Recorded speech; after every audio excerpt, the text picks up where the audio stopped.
이곳은 남극에 위치한 미국 탐사대 기지로 이 사람들 중 누군가는 인간이 아닌 외계 생명체입니다.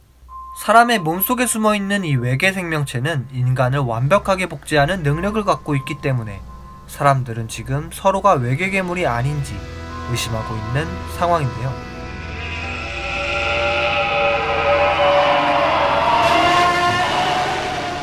격렬한 몸싸움 끝에 한 사람이 그만 다치고 맙니다. 머리를 부딪혔는지 의식을 잃은 이 사람을 살리기 위해 의사는 최선을 다해보지만 안타깝게도 그건 사람이 아니었죠. 정체를 드러낸 외계 괴물의 기괴한 모습.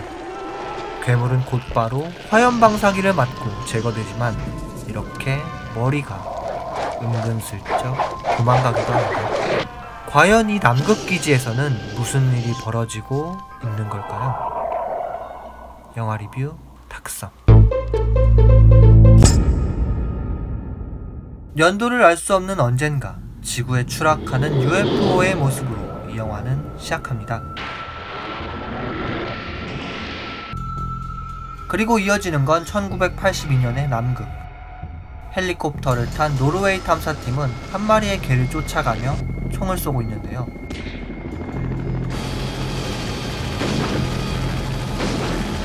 그들은 결국 남극에 위치한 미국의 탐사기지에 도달하게 되고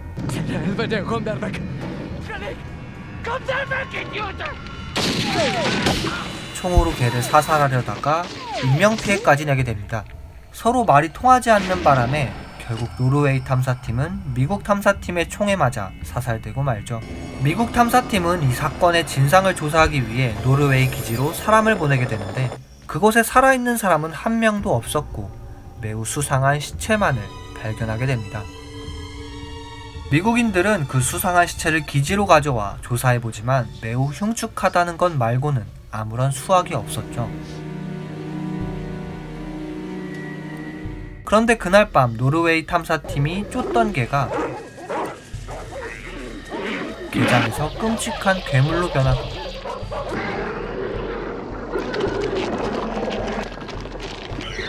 기지는 아수라장이 됩니다. 이제부터 영화는 이 수상한 괴물 때문에 미스터리 영화로 바뀌게 되는데요. 사람들은 노르웨이 기지에서 발견한 자료를 토대로 노르웨이 탐사팀들이 조사하던 장소로 찾아가게 되고 그곳에서 외계인의 우주선으로 보이는 비행 접시를 발견하게 되면서 정체를 알 수 없는 괴물이 바로 외계 생명체라는 추론까지 도달하게 되죠.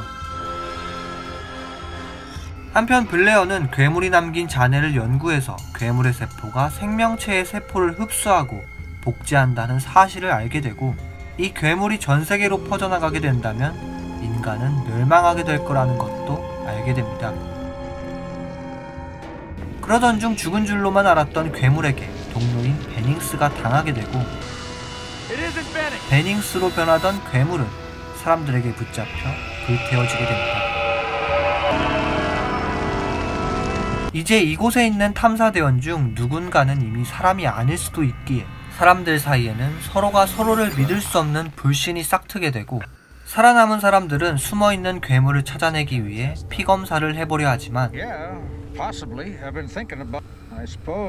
괴물로 추정되는 누군가의 방해로 인해 검사를 할 수 없게 됩니다. 이제는 더 이상 누가 인간이고 누가 괴물인지 구분할 수 없는 상황에 도달하게 된 것이죠. 결국 사람들은 하나둘씩 괴물에 의해 목숨을 잃게 되고 영화가 진행될수록 사람들은 점점 서로를 불신하게 됩니다. 서로를 의심하고 위협하며 생존하기 위해 그 누구도 믿을 수 없는 상황에 놓이게 되는 거죠. 그러던 중 위기에 처하면 정체를 드러내는 이 괴물의 특성과 세포 하나하나가 개별적이고 독립된 생명체라는 특징을 간파한 맥크레디는 사람들의 피를 뽑아 괴물을 가려내기 위한 테스트를 시작합니다. 뜨거운 철심을 피에 갖다 댔을 때 괴물이라면 무언가 반응이 있을 거라 생각한 것이고 그런 맥크레디의 생각은 적중하게 되죠. 이제 정체가 탄로난 괴물은 본 모습을 드러내어 날뛰기 시작하고, 괴물이 얼마나 더 인간들 틈에 숨어 있을지는 모르는 상황. 과연 인간은 그들에게서 살아남을 수 있을까요? 이 영화의 제목은 더 싱으로 존 카펜터 감독이 1982년도에 연출한 SF 장르의 호러 영화입니다. 같은 제목으로는 2011년도에 개봉한 더 싱이라는 작품도 있으며 2011년도의 더 싱은 오늘 소개해드린 존 카펜터 감독의 더 싱보다 앞선 스토리를 다룬 프리퀄 영화이기도 합니다. 프리퀄인 2011년도의 더 싱은 남극의 노르웨이 탐사팀이 외계 우주선을 발견하게 되는 이야기부터 시작해서 1982년에 개봉한 더 싱의 내용으로 이어지게 되는 영화이기 때문에 시간 순서대로 영화를 감상하고 싶다면 2011년 작품을 먼저, 개봉 순서대로 보고 싶으시다면 1982년 작품을 먼저 보시면 좋을 것 같습니다. 이 영화들의 장점은 인간과 똑같은 생김새를 갖게 되는 괴물들 때문에 서로가 서로를 믿을 수 없는 상황이 주는 긴장감과 누가 괴물인지 모르는 상황이 주는 불안감과 미스터리를 잘 이용하고 있다는 점인데요. 외계 물질 혹은 바이러스 또는 외계 생명체가 인간의 몸을 장악한다는 점은 기생수와 베놈을 떠올리게 하지만 인간이 더 이상 인간을 믿을 수 없게 된다는 점이 큰 차이점이며 이 점은 살아남은 인간들끼리 연대할 수 없게 되는 결정적인 이유이며 상황을 더욱 공포스럽게 만드는 영화의 핵심이기도 합니다.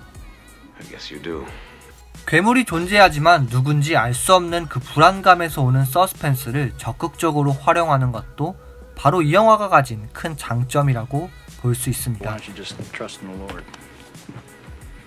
2011년도에 개봉한 프리퀄의 경우 원작보다 긴장감이 떨어진다는 평과 괴물의 디자인도 참신하지 못하다는 평이 많긴 하지만 만약 둘 중에 한 작품을 보고 재미를 느끼신다면 다른 한 작품 역시 궁금해서 찾아보게 될 것 같습니다.